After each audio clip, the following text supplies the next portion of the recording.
Assalomu alaykum, hurmatli kuzatuvchilarimiz. Bugun kafedramizda muhandislik sohasida muammolar va ularning yechimlari mavzusida ilmiy-texnik anjumanimiz bo'lyapti. Bu yerda demak asosiy monitorlarda kafedraning erishilgan yutuqlari, shuningdek ushbu kafedra sohasiga oid talabalarning yaratgan modellari, maketlari,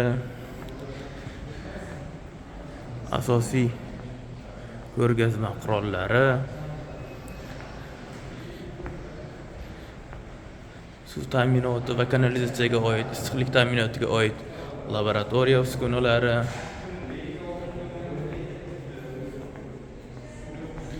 gidravlika,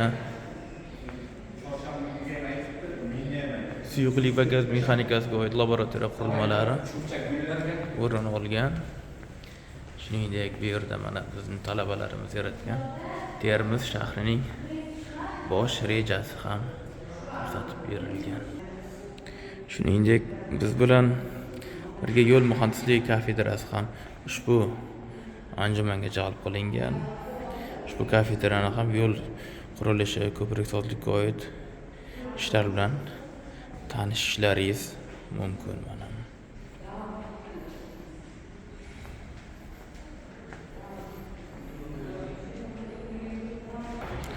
universitetimizda hovli qismi ham bizga berilgan kiraverishi va ushbu kiraverish hududi ham kafedraning yutuqlari, laboratoriya uskunalari bilan boyitilgan.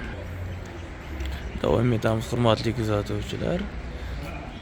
Demak, ushbu maketlar bizning kafedrada bizga aloqador ta'lim yo'nalishlari talabalari tomonidan yasalgan. Ularning ijod mahsuli desak ham bo'ladi.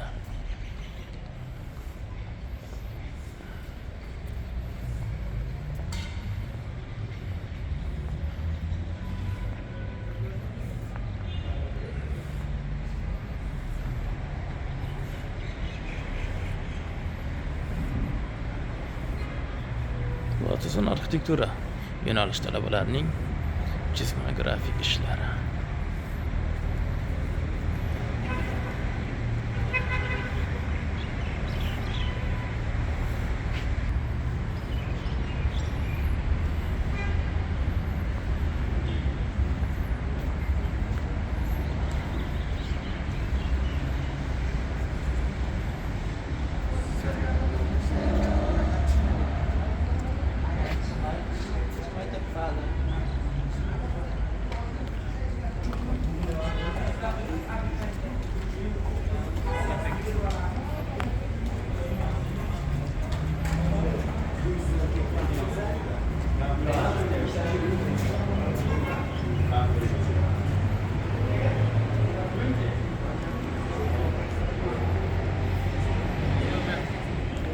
Asosiy laboratoriya jihozlari. Albatta, bu yerda yo'l sozlikka oid, shuningdek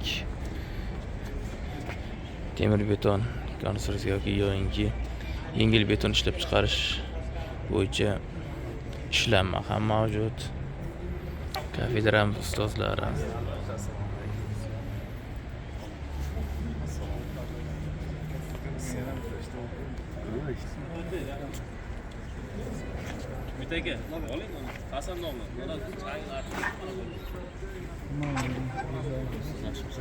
Ustoz, yaxshimisiz, charchamayapsizmi?